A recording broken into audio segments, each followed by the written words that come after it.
मिनश्शैतानिर्रजीम बिस्मिल्लाहिर्रहमानिर्रहीम। अल्लाह के बाबरकत नाम से शुरू करते हैं जो बड़ा मेहरबान और नहायत रहम करने वाला है। यूनिक ग्रुप ऑफ इंस्टीट्यूशन की तरफ से ये ऑनलाइन लेक्चर्स आपकी तालीम और तरबियत के लिए अज़ीज़ तलबा व तालिबात आप तक प्रोवाइड किए जा रहे हैं और मैं हूं प्रोफेसर राजा वाजिद अली। मैं आपको स्टैटिस्टिक्स यानी शुमारियात पढ़ाता हूं। क्लास हमारी सेकेंड ईयर है और चैप्टर हम 14 कर रहे हैं जिसमें एक्सरसाइज 14.2 है और लेक्चर 57 है। हस्ब मामूल हम अपने लेक्चर का आगाज़ एक दुआ से करेंगे और दुआ है रिज़्क़ की। हम अपने रब से रिज़्क़ के ख़ज़ानों में से कुछ कतरे मांगते हैं और अगर हमें हमारा रब अपने रिज़्क़ के ख़ज़ानों से रिज़्क़ अता करेगा तो हमें किसी का मोहताज नहीं होना पड़ेगा। और ए अल्लाह, हम अपने अल्लाह से यही दुआ करते हैं कि हमें तो अपना ही मोहताज रख। रिज़्क़ की दुआ अपने रब से मांगे कुछ इस अंदाज से, अल्लाहुम्मा,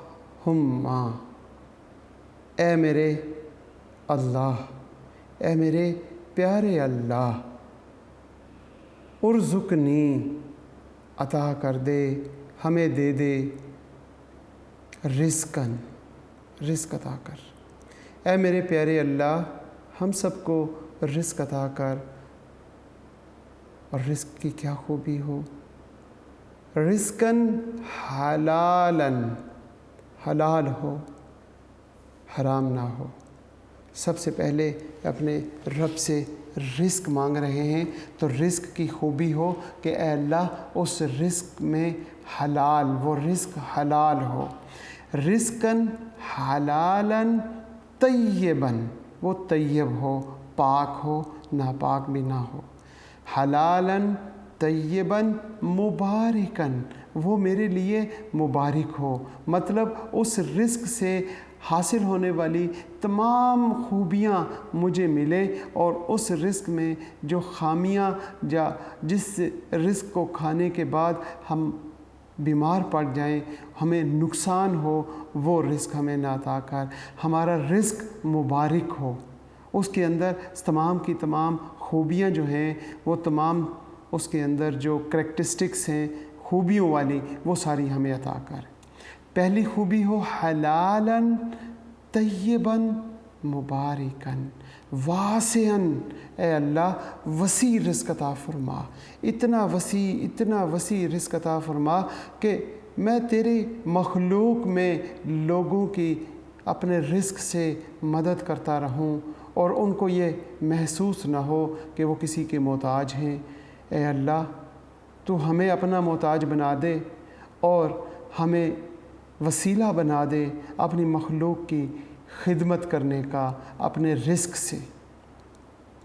और रिज़्क़ की जो हम इस दुआ में आखिरी खूबी मांग रहे हैं वो है इंतहा की खूबी, मिन इंदिक।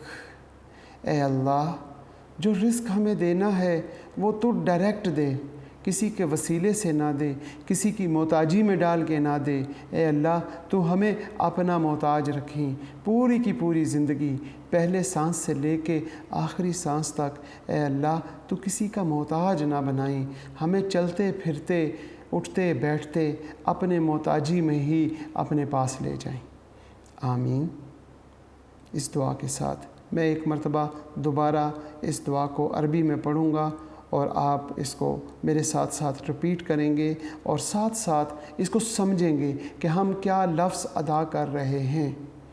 अल्लाह, मेरा ख़्याल है पता चल चुका होगा कि इसका मतलब हुम्मा।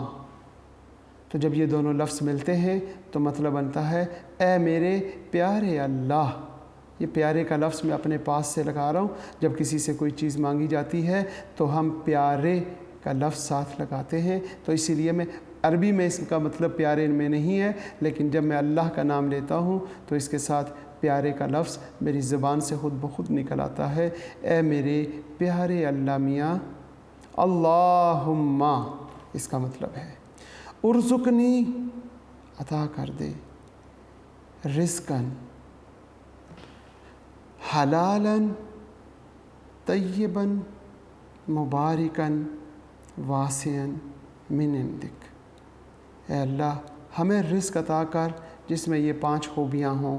और 5 खूबियाँ कौन सी? हलालन तय्यबन मुबारकन वासियन हमें मिन इंदिक, आमीन। आज हम एक्सरसाइज 14.2 कर रहे थे। लास्ट लेक्चर हमने क्वेश्चन नंबर 6 का सी पार्ट कंप्लीट किया था। क्वेश्चन नंबर 7 डेफिनेशन पर मुश्तमिल है। इंशाल्लाह ये डेफिनेशंस हमने ऑलरेडी पहले की भी हुई हैं, अगर आपको याद हो, और बाद में दोबारा इसको रिवाइज़ भी करा दूँगा। क्वेश्चन नंबर 7 का ए और बी पार्ट दोनों।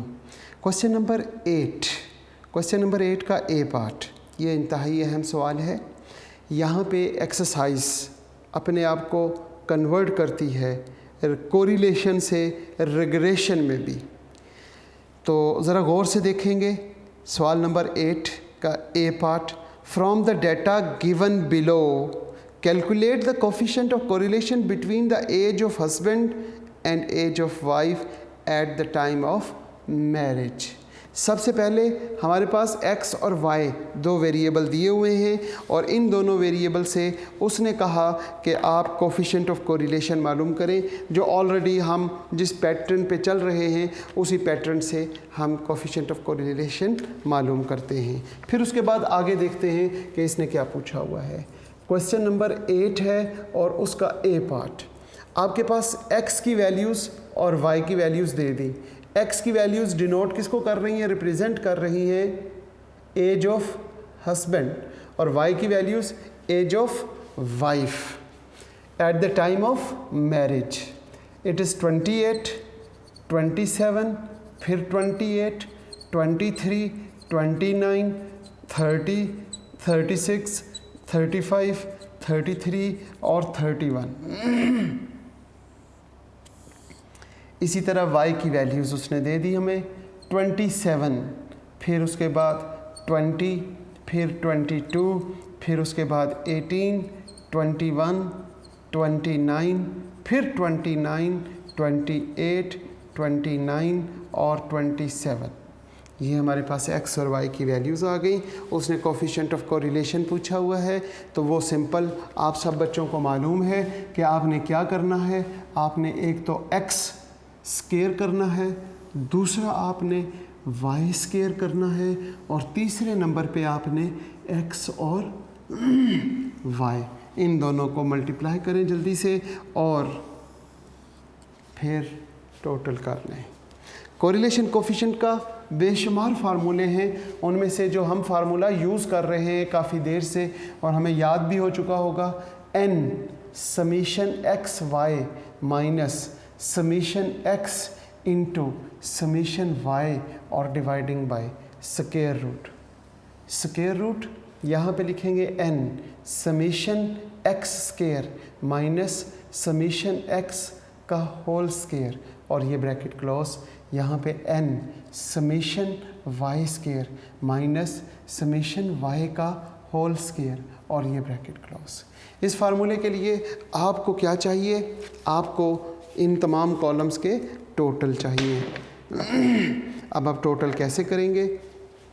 पहले 28 का स्क्वायर तो लें, 784, फिर 27 का स्क्वायर 729, 784, 529, 841, 900, 1296, 122, 510, 89 और 961। आपने क्या किया? x की हर वैल्यू का स्क्वायर कर लिया। अब y की हर वैल्यू का स्क्वायर करें। 27 का स्क्वायर 729, 20 का स्क्वायर ये हमारे पास 400, 484, 324, फिर 441, 441 के बाद आपके पास 841, फिर 841, फिर आपके पास 784, फिर 841 और फिर 729। इसी तरह अब आप क्या करते हैं, x और y की वैल्यूज़ को मल्टीप्लाई कर दें। 28 इंटू 27 वो आपके पास आ जाएगा 756, उसके बाद 540, फिर 616, 414, 609, इसके बाद 870, 1044, 980, 957 और लास्ट में 837। इन कॉलम्स के आपने टोटल भी करने हैं और टोटल आप अंडरस्टूड है कैलकुलेटर से करेंगे या फिर मेरे लेक्चर में जो मैं नीचे नोट करूँगा वो एज़ इट इज़ आप लिख लेंगे। यहाँ पे इसका टोटल कोई बताएगा 300, यहाँ पे इसका टोटल 250, फिर 9138, 9138, 6414, 7623। फार्मूले में वैल्यूज़ पुट करें और जवाब निकाल लें। मुश्किल है काम, ये आप ऑलरेडी काम कर चुके हैं। फार्मूले में वैल्यूज़ कैसे पुट करेंगे, R is equal to N, 1 2 3 4 5 6 7 8 9 10, N हमारे पास 10 आ गया। समीशन एक्स वाई वो हमारे पास 7623 माइनस समीशन एक्स वो हमारे पास कितना है 300 इंटू 250।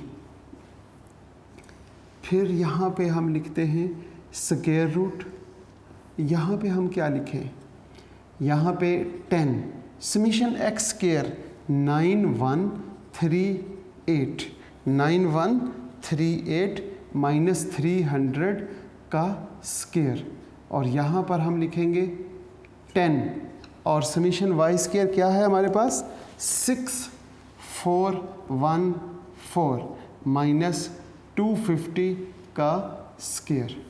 ये हमने सिंपल फार्मूले में वैल्यूज़ पुट की हैं और अब इनको कैलकुलेट कर लेते हैं। अब जब हम इन्हें कैलकुलेट करेंगे तो क्या होगा, मल्टीप्लाई करेंगे 10 से, तो ये तो मेरे बच्चों को मालूम है 10 से मल्टीप्लाई करने से क्या होगा 76230, वेरी गुड। इसके बाद माइनस, तो यहाँ पे जब माइनस करेंगे तो 75000 डिवाइडिंग बाय, यहाँ पे अंडर रूट में लिखेंगे क्या 91380 माइनस 3 का स्क्वायर 9, 00 एंड 00, शायद यही होगा, बिल्कुल यही है। इसके बाद हम देखते हैं मल्टीप्लाई इन दोनों को कर देते हैं, 64140 माइनस 25 का देखते हैं तो 625 और 00। आर की वैल्यू ऊपर माइनस कर लें जनाब, माइनस करने से आपके पास 1230 डिवाइडिंग बाय अंडर रूट, इन दोनों को माइनस करने से हमारे पास आएगा 1380। इसी तरह यहाँ पे इसे माइनस करेंगे तो 1640।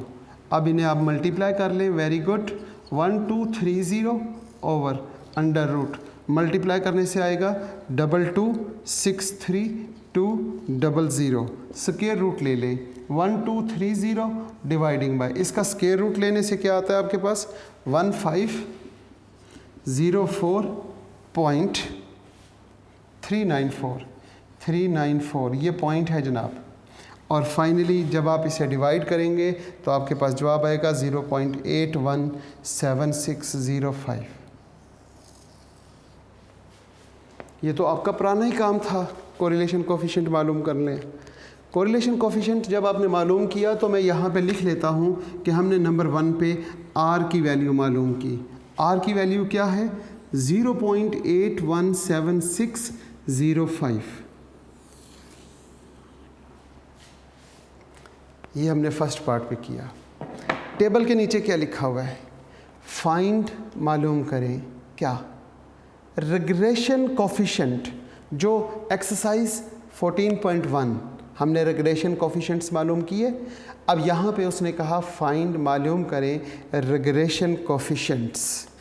कोफिशिएंट्स मतलब क्या? रिग्रेशन कोफिशिएंट्स कौन कौन से होते हैं, क्या होता है? ये था कोरिलेशन कोफिशिएंट। और रिग्रेशन कोफिशिएंट जब पूछा जाएगा आपसे तो कोरिलेशन कोफिशिएंट के साथ रिग्रेशन कोफिशिएंट है बी एक्स ऑन वाई और बी वाई ऑन एक्स, ये दो मालूम करने हैं। अब देखते हैं बी एक्स ऑन वाई, इसका फार्मूला लिखें और फिर उसके बाद इसे सॉल्व करते हैं। उसने कहा फाइंड रिग्रेशन कोफिशिएंट, पहले पूछा फाइंड कोरिलेशन कोफिशिएंट। जब कोरिलेशन कोफिशिएंट पूछेगा तो फिर तो हमने ये फार्मूला लिखा हुआ है आपके सामने और इसी पैटर्न के साथ हमने इसको सॉल्व कर लिया। जब वो रिग्रेशन कोफिशिएंट कहेगा तो रिग्रेशन कोफिशिएंट दो होते हैं। Number 1 b x on y. जब बी एक्स ऑन वाई मालूम करेंगे तो ऊपर वही पोर्शन रहेगा जो है, बाद में वेरिएबल y है तो y वाला पोर्शन नीचे लिखेंगे, x वाला नहीं होगा और यहाँ से हम स्क्वायर रूट ख़त्म कर देंगे। लिहाजा आपके पास जो फार्मूला बना वो ये बना n summation y square minus summation y का होल स्क्वायर। सिंपल। ये फार्मूला यूज़ करते हुए आप बी एक्स ऑन वाई की वैल्यूज़ मालूम करेंगे। हमारे पास b x on y is equal to n, हमारे पास 10 है, ये हमारे पास 7 6 2 3 है, माइनस 300 है और 250 है। इसी तरह यहाँ पे 10, यहाँ पे बाद में कौन सा वेरिएबल है? y, तो डिवाइड करते हुए वेरिएबल y वाला पोर्शन लेंगे तो समीशन y स्क्वायर वो हमारे पास आ गया यहाँ पे 6414 और फिर माइनस और y यानी समीशन y 250 का square b x on y। अब आप b x ऑन y यहाँ से सॉल्व करेंगे। ऊपर मल्टीप्लाई तो आपने पहले भी किया हुआ है, दोबारा कर लेते हैं। हमारे पास आ जाएगा 76230 माइनस 75000। ठीक होगी बात? इसी तरह नीचे जब इन्हें मल्टीप्लाई करेंगे तो 64140 minus 62500। B x on y 1230 dividing by 1640 और बी एक्स ऑन वाई 0.75। लिहाजा इसका आंसर आ गया 0.75। अब हम बी वाई ऑन एक्स मालूम करेंगे। वाई ऑन एक्स में क्या होगा मेरे बच्चों? यहाँ पे हम वाई ऑन एक्स लिख लेते हैं, बिल्कुल इसी तरीके से यहाँ पे y ऑन x लिखते हैं, यहाँ पे भी y ऑन x लिख लेते हैं, y ऑन x और यहाँ पे y ऑन x। फार्मूले में तब्दीली कहाँ होगी? चेंजिंग यहाँ पे होगी डिवाइड में। हम लिखेंगे n summation x square minus summation x का होल स्क्वायर। नीचे जो हमारे पास वेरिएबल y था उसको हमने चेंज कर लिया x में। अब हम यहाँ पर वैल्यूज़ भी x की लिखेंगे। आपको याद हो n तो 10 ही रहेगा। समीशन x स्क्वायर, हमारे पास समीशन x स्क्वायर 9138 और माइनस 300 का स्क्वायर। समीशन x है तो समीशन x 300। क्लियर होगी बात? अब इसको कैलकुलेट कर लें। ऊपर तो वही रहेगा, नीचे क्या लिखेंगे? 91380 माइनस 3 3 9 हो गया 1020। ऊपर से माइनस करेंगे यही आ जाएगा, नीचे डिवाइड करेंगे। जब इसको करेंगे तो ये 1380 आ जाएगा। 1380 को जब हम डिवाइड करेंगे तो हमारे पास जवाब आ जाएगा 0.89। हम यहाँ पे लिखते हैं 0.89। ये हमारे पास सेकंड पार्ट आ गया। क्वेश्चन को गौर से पढ़ें।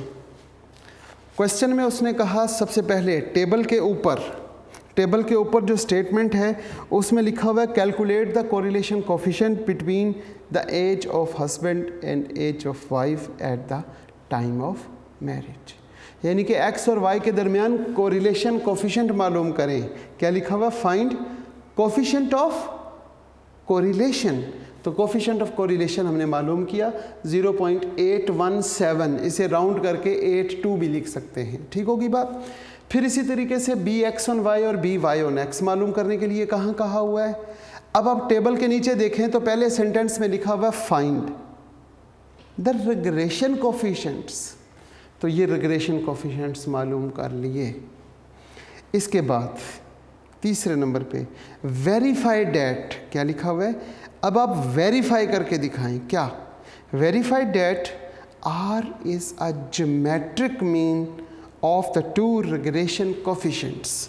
अब इसका तीसरा पार्ट हम करते हैं, r is the regression coefficient. अब हम इसका तीसरा पार्ट करने लगे हैं। R is equal to b y on x into b x on y और अंडर रूट और प्लस माइनस, ये फार्मूला है। या तो प्लस लिखेंगे या माइनस। प्लस कब लिखेंगे?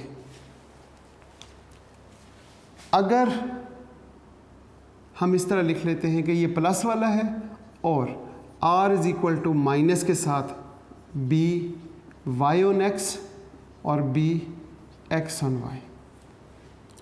ये फार्मूला हम तब यूज़ करेंगे जब बी वाई ऑन एक्स और बी एक्स ऑन वाई दोनों पॉजिटिव होंगे, और ये फार्मूला हम तब यूज़ करेंगे जब बी एक्स ऑन वाई और बी वाई ऑन एक्स दोनों नेगेटिव होंगे। और ऐसा कभी नहीं होगा कि एक पॉजिटिव हो और एक नेगेटिव हो। रिग्रेशन कोफिशिएंट, अगर हमारे पास वेरिएबल दो हैं x और y, तो दो ही रिग्रेशन कोफिशिएंट मालूम करेंगे, और वो दोनों के दोनों रिग्रेशन कोफिशिएंट यानी बी एक्स ऑन वाई और बी वाई ऑन एक्स दोनों के जो साइन है वो सेम होंगे। मतलब या तो दोनों पॉजिटिव होंगे या दोनों नेगेटिव होंगे। ऐसा कभी नहीं होगा कि एक पॉजिटिव और एक नेगेटिव। और अगर ऐसा कभी हुआ तो फिर वजह क्या होगी? आपकी कैलकुलेशन गलत होगी। आप अपनी कैलकुलेशन चेक कीजिएगा। दोनों पॉजिटिव होंगे तो फार्मूले में बाहर प्लस लगा लेंगे, दोनों नेगेटिव होंगे तो फार्मूले के बाहर नेगेटिव लगा देंगे। और लास्ट लेक्चर की तरह इस लेक्चर में भी हम बात करते हैं पेज नंबर 200 पे। देखें, अगर आप पेज नंबर 200 पे देखते हैं तो इसकी प्रॉपर्टी नंबर 5 यानी पेज नंबर 200 की आखिरी line, the last line of page number 200 पढ़ेंगे। R is the geometric mean of two regression coefficients b y on x और b x on y, that is, नीचे उसने यही लिखा हुआ है प्लस माइनस के साथ, और साथ बी वाई ऑन एक्स और बी एक्स ऑन वाई को मल्टीप्लाई करके अंडर रूट ले लिया।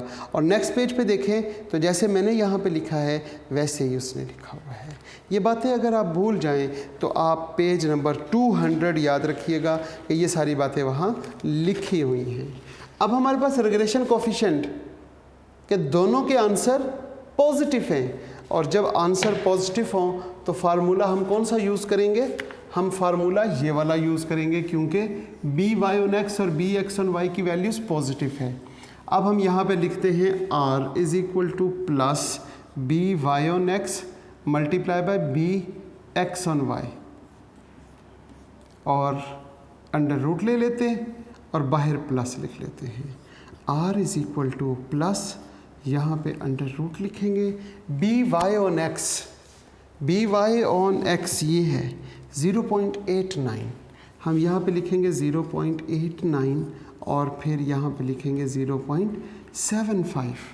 r is equal to plus और स्क्वायर रूट, स्क्वायर रूट में इन दोनों को आप मल्टीप्लाई कर दें और मल्टीप्लाई करने से आंसर आ जाता है 0.668478 और r इज़ इक्वल टू जब इसका स्क्वायर रूट लेंगे तो पॉजिटिव 0.817605। तो r की वैल्यू वो जो आपके फर्स्ट पार्ट में आई थी वही लास्ट पार्ट में आ गई है जी। कोरिलेशन कोफिशिएंट की वैल्यू हमारे पास 0.817605 आई। उसने सवाल में कहा वेरीफाई करें कि correlation coefficient is the geometric mean of the regression coefficients. Regression coefficients दो हैं, तो दो वैल्यूज़ का ज्योमेट्रिक मीन कैसे मालूम करेंगे? उन दोनों को मल्टीप्लाई करके उनकी पावर 1/2 ले लेंगे। अगर 3 वैल्यूज़ होती तो तीनों को मल्टीप्लाई करके उसकी पावर 1/3 लेते। Geometric mean of the 2 regression coefficients, तो square root of the 2 regression coefficients. अगर ये दोनों रिग्रेशन कोफिशिएंट पॉजिटिव होंगे तो बाहर पॉजिटिव लगा देंगे और अगर ये नेगेटिव होंगे तो बाहर माइनस लगा लेंगे। क्लियर होगी बात? अभी यहाँ पे दोनों हमारे पास पॉजिटिव थे, लिहाजा हमने यहाँ पे बाहर पॉजिटिव लिखते हुए सॉल्व किया। r की वैल्यू आई 0.8176 और हमारे पास जो डायरेक्ट हमने सॉल्व की थी उसका आंसर भी सेम आया। तो इसका मतलब r is the geometric mean of regression coefficient. ये बात वेरीफाई हो गई। अब हम आगे चलते हैं और आगे इंतहाई आसान सवाल है, क्वेश्चन नंबर 8 और इसका बी पार्ट। क्वेश्चन नंबर 8 और इसका बी पार्ट ज़रा गौर से आप लोग देखें।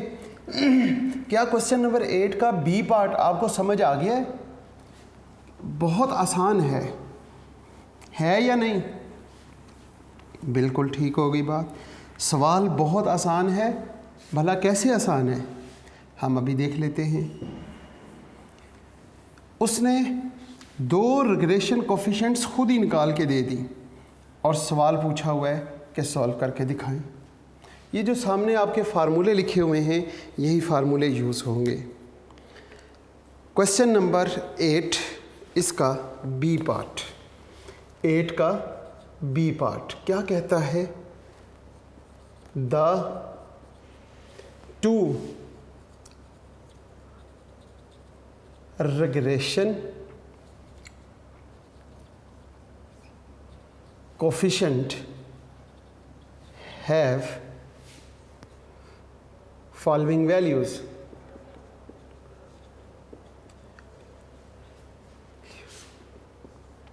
Find R. R मालूम करें। First part B y on x is equal to 0.86, B x on y is equal to 0.95। B y on x और बी एक्स ऑन वाई उसने खुद ही दे दिए। अब आपने ये देखना है कि इन दोनों रिग्रेशन कोफिशिएंट्स के जो वैल्यूज़ हैं उनके साइन पॉजिटिव हैं या नेगेटिव हैं। दोनों के पॉजिटिव होंगे या दोनों के नेगेटिव होंगे।